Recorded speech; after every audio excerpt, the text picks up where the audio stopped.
Hello everyone, welcome back. Study ম্যাথমেটিক্সে প্রত্যেকে স্বাগত জানিয়ে ক্লাস 7 থেকে chapter 10 page number 130 video part number আজকে 5 করব। লাস্ট ভিডিওতে আমরা 4 দাগের অঙ্কটা করেছি, আজকে আমরা 5 দাগের অঙ্কটা করব। যদি 17 মিটার লম্বা ফিতিকে 14টি সমান টুকরো করার চেষ্টা করি, তবে প্রতি টুকরোর, প্রতি কথার অর্থ কিন্তু এক, মানে একটি টুকরোর দৈর্ঘ্য কত হতে পারে হিসাব করি। প্রথমে আমরা জানব যে প্রতি এর অর্থ হচ্ছে এক। তাহলে টোটাল 14টি সমান ভাগে ভাগ করতে হবে 17 মিটার ফিতিকে। তাহলে আমরা লিখব যে প্রতি, যেহেতু প্রতি টুকরোর দৈর্ঘ্য চেয়েছে, তাহলে প্রতি টুকরোর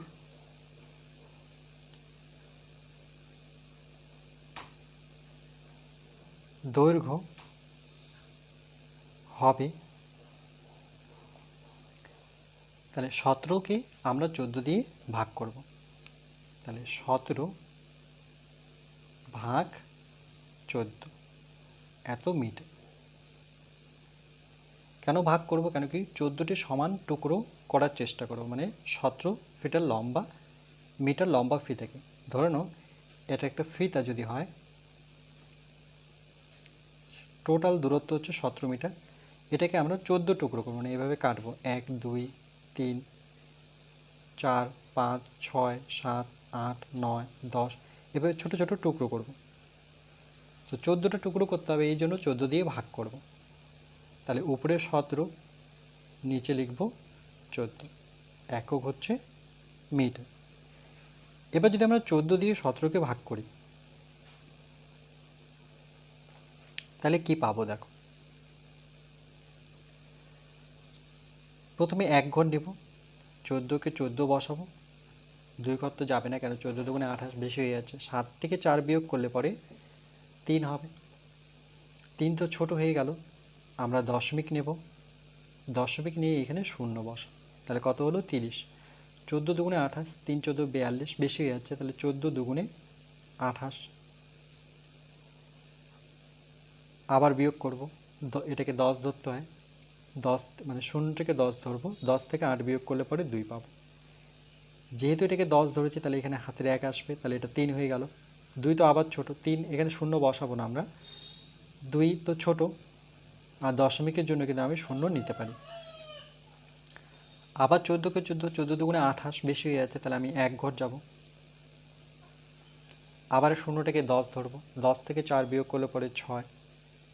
এটাকে যেহেতু 10 ধরেছি, 1 বেশি ধরেছি, তাহলে 1 বিয়োগ করবে এখানে, তাহলে এটাও 2 হয়ে গেল, আবার শূন্য বসাবো না।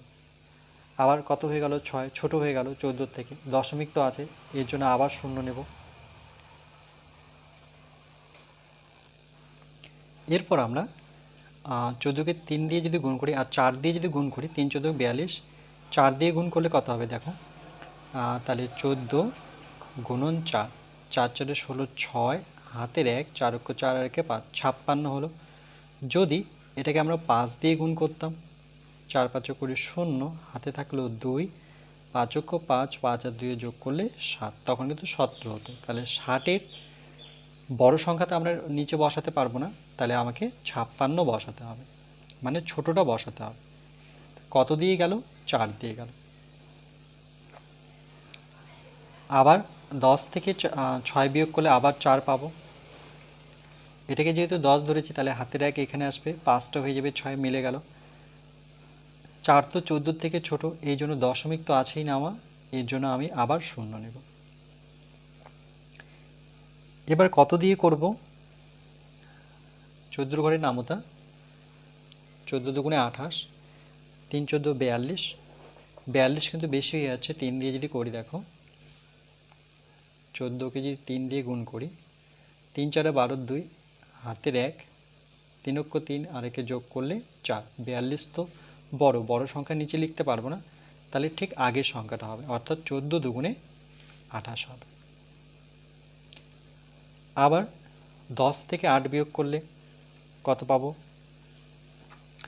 10 থেকে 8 বিয়োগ করলে আমরা 2 পাবো। যেহেতু 14 থেকে 2 ছোট, তাহলে আমরা আবার শূন্য নেব। তাহলে সংখ্যাটা কত হয়ে গেল? 20 হয়ে গেল। আর এখানে দেখো, যেহেতু এটাকে 10 ধরেছি, 10 থেকে 2 বিয়োগ করলে, 10 থেকে 8 বিয়োগ করলে 2, এটাকে 10 ধরেছি এই জন্য এখানে 1 আসবে, তাহলে 2টা হয়ে যাবে 3, কিন্তু 4 থেকে 3 বিয়োগ করলে 1 হবে। কিন্তু 12 যেহেতু ছোট, দেখো 12 যেহেতু 14 থেকে ছোট, এই জন্য দশমিক নিয়ে আমি শূন্য নিলাম। তাহলে কত হয়ে গেল? 120। তাহলে 14কে কত দিয়ে গুণ করলে 120-র কাছাকাছি আসবো? আমরা 5, 6, 5 দিয়ে করেছি, তাহলে আমরা এটাকে যদি 8 দিয়ে করি, 4 8 32, 2 হাতে থাকলেও 3, 8 8, 8 9 10 11, 112 পেলাম। যদি 9 দিয়ে করতাম, 4 নং 36, 6 হাতে 3, 9 9 10 11 12, কত হলো? 126। 126 তো বসাতে পারবো না, আমরা ছোট সংখ্যাটা বসাতে পারবো, মানে 112 বসাতে পারবো। কত দিয়ে? 8 দিয়ে গেল। এটাকে আবার 10 ধরবো, 10 থেকে 2 বিয়োগ করলে 8 হবে, এখানে হাতের 1 আসবে, এটা 2 হয়ে যাবে, তাহলে 2 2 মিলে গেল, 1 1ও মিলে গেল, তাহলে শূন্য তো বসাবো না, 8 পেলাম। এবার যেহেতু 8 আবার 14 থেকে ছোট, দশমিকের জন্য আমরা কি নেব? শূন্য নেব। এবার দেখো 5 দিয়ে গুণ করলে 70 হয়, আর যদি 6 দিয়ে গুণ করি, সেটা করিনি, সেটাও করে নিই। 4 6 24, 4 হাতে থাকলো 2, 6 6 6 আর 2 যোগ করলে পরে 8, কত? 84। 80-র নিচে আমরা বড় সংখ্যা বসাতে পারবো না, এই জন্য আমাদের 6 দিয়ে বেশি হয়ে গেল, তাহলে আমরা 5 দিয়ে কত নিয়েছিলাম? 5 দিয়ে গুণ করলে পরে 70, তাহলে এখানে বসাতে হবে 5। তাহলে 0, 8 থেকে 7 বিয়োগ করলে 1 হবে। এবার 10 আসলো, 10 কিন্তু 14 থেকে আবার ছোট, তাহলে দশমিকের জন্য, দশমিক তো আছেই আমাদের ভাগফলে, এই জন্য আবার শূন্য নিলাম। এবার হলো 100, তাহলে 100-র কাছাকাছি আসবে। যেমন 9 দিয়ে করেছি, 8 দিয়ে করেছি 112, সেটা তো বড়, তাহলে 7 দিয়ে ট্রাই করি। 4 7 28-এর 8 হাতে থাকলো 2, 7 7 8 9, কত হলো? 98, সেটা কিন্তু 100-র থেকে ছোট, আর 8 দিয়ে করলে 112 হচ্ছে, তাহলে আমরা 98টা বসাবো এখানে। সেটা কত দিয়ে করলাম? 98, 7 দিয়ে, এই জন্য এখানে লিখতে হবে 7। এটাকে 10 ধরতে হবে, 10 থেকে 8 বিয়োগ করলে পরে 2 হবে, এই 9, এখানে যেহেতু হাতের 1 বেশি ধরেছি, তাহলে 9টা হয়ে যাবে 10, 1 0, তাহলে মিলে গেল, 2 আসলো। যেহেতু 2 আসছে, ছোট হয়ে গেল, তাহলে দশমিক তো নেওয়াই আছে, তার জন্য আবার শূন্য নেব। এবার 20 আসবো, 14 দুগুণে 28 বেশি হয়ে যাচ্ছে, তাহলে 1 ঘর যেতে হবে, 14 বসাবো। 10 থেকে 4 বিয়োগ করলে 6 পাবো, আর এখানে হাতের 1 আসবে, এটা 2 হয়ে যাবে, আর এখানে আমরা শূন্য নেব দশমিকের জন্য, যেহেতু 6 ছোট।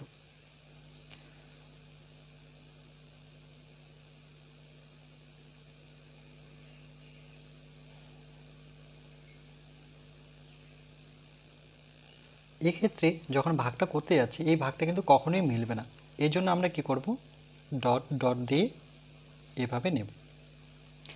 এই জন্যই দেখো বইয়ে কিন্তু তাই করেছে, 1.2, 1, 4, 2, 8, 5, 7, 1, 10, 1, 2, তারপরে ডট ডট, তারপরে সংখ্যাগুলো আছে, কিন্তু সেই সংখ্যাগুলো লিখে নিই। এত মিটার, একক দেব আমরা মিটার।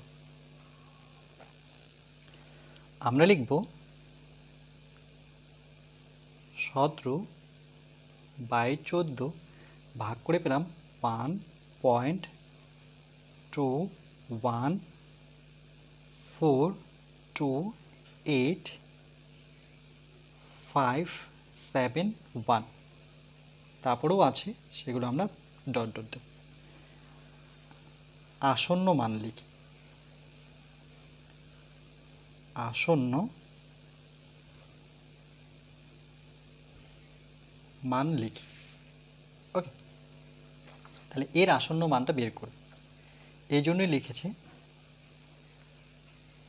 এর আসন্ন মান লিখি। তাহলে দেখো এখানে নিয়মটা কি, আমরা কত দূর পর্যন্ত নিব, কেন কি দশমিক পরে তো অনেক সংখ্যা আছে। বলছে এর দশমিকের পরে 5টা স্থান, বা এটাকে এইভাবে বলতে পারি 5 দশমিক স্থান পর্যন্ত লেখার চেষ্টা করি। তাহলে এখানে কিন্তু শর্তটা দিয়ে দিল 5 দশমিক স্থান পর্যন্ত, 6 দশমিক দিতে পারে, 7 দশমিক দিতে পারে, 8 দশমিক দিতে পারে, কিন্তু উল্লেখ অবশ্যই থাকবে। যদি উল্লেখ না থাকে তাহলে এই অঙ্কটা করতেই পারবো না আমরা, কেন দশমিকের পরে অনেক সংখ্যা আছে।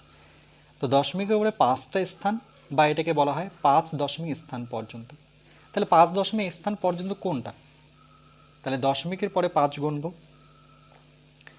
1 2 3 4 5। তাহলে এখানে কাকে টার্গেট করব আমরা? 8কে।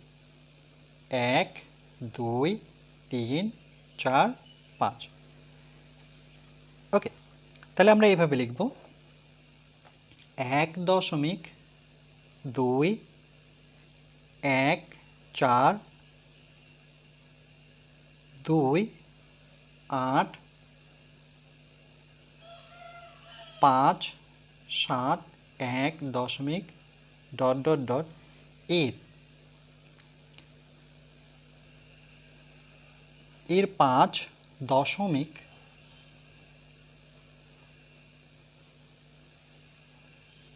দশমিক স্থান পর্যন্ত আসন্ন মান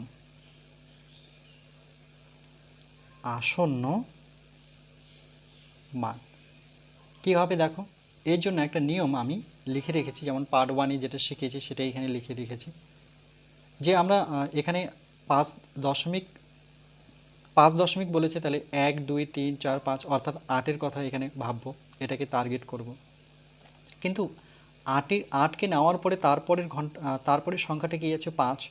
তাহলে দেখো 5 বা 5-এর বেশি হলে পরে কি হবে?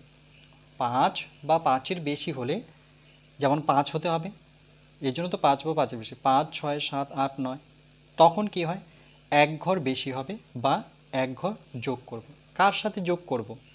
যেই স্থানীয় মানটা নিচ্ছি তার সাথে যোগ হবে, কেন কি তার পরের সংখ্যাটা 5 আছে। তাহলে কি হবে? এর সাথে যদি যোগ করি তাহলে এরকম হবে 1 দশমিক 2 1 4 2। এই 8-এর জায়গায় 1 যোগ হয়ে যাবে, তাহলে কত হয়ে যাবে? 9 হয়ে যাবে।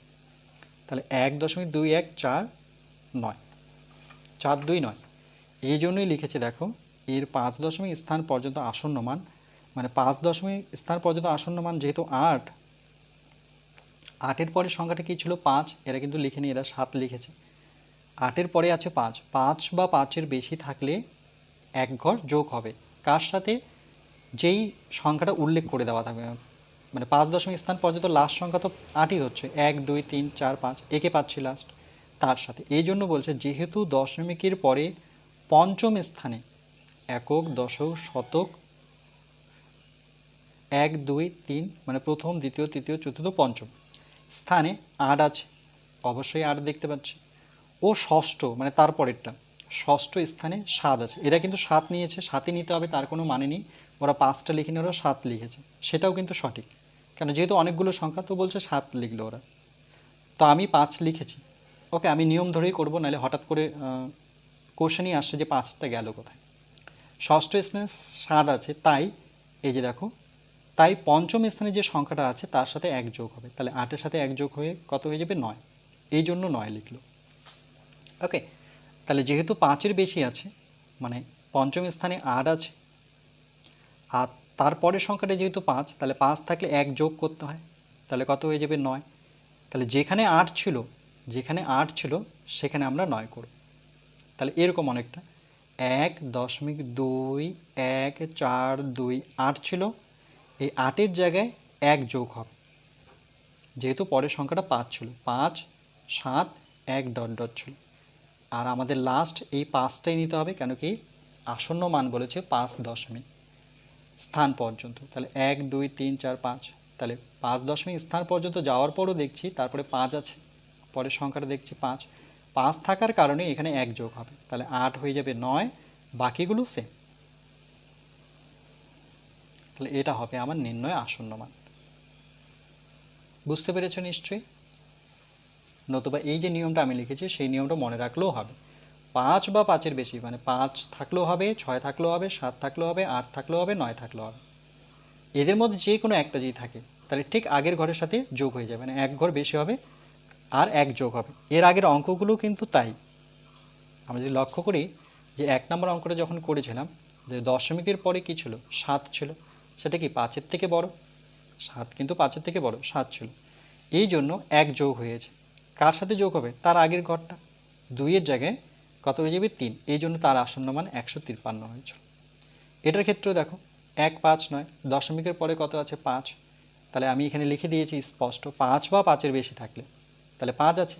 তাহলে কার সাথে যোগ হবে? এটা তো যোগ হবে না, তার আগের ঘরের সাথে। তাহলে 9-এর সাথে 1 যোগ হবে, তাহলে কত হয়ে যাবে? 10। 1, 5, 9 তার সাথে 1 যখনই যোগ করব তাহলে 9 আর 1-এ 10, 10-এর শূন্য হাতের 1, এখানে হাতের 1 হয়ে যাবে, তাহলে 6, 160। এই জন্য এর আসন্ন মান 160 নেওয়া হয়েছে। ওকে, এভাবে কিন্তু ভাবতে হবে। একটু ক্রিটিক্যাল আছে কিন্তু বুঝতে হবে, যদি বুঝতে না পারো তাহলে কিন্তু আসন্ন মান বের করতে পারবেই না।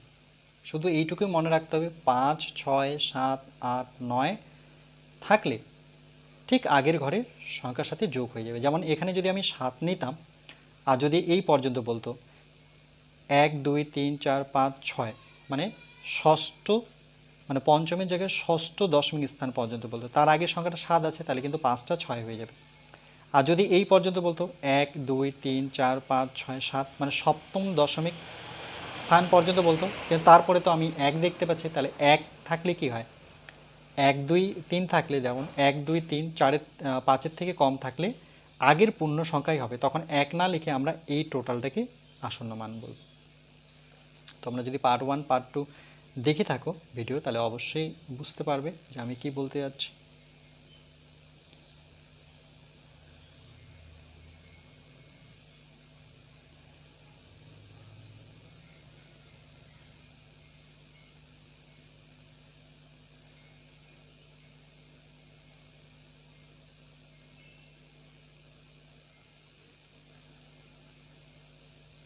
এরপরে পরবর্তী পার্ট নাম্বার 6-এ আমরা বাকি আলোচনাটুকু করব।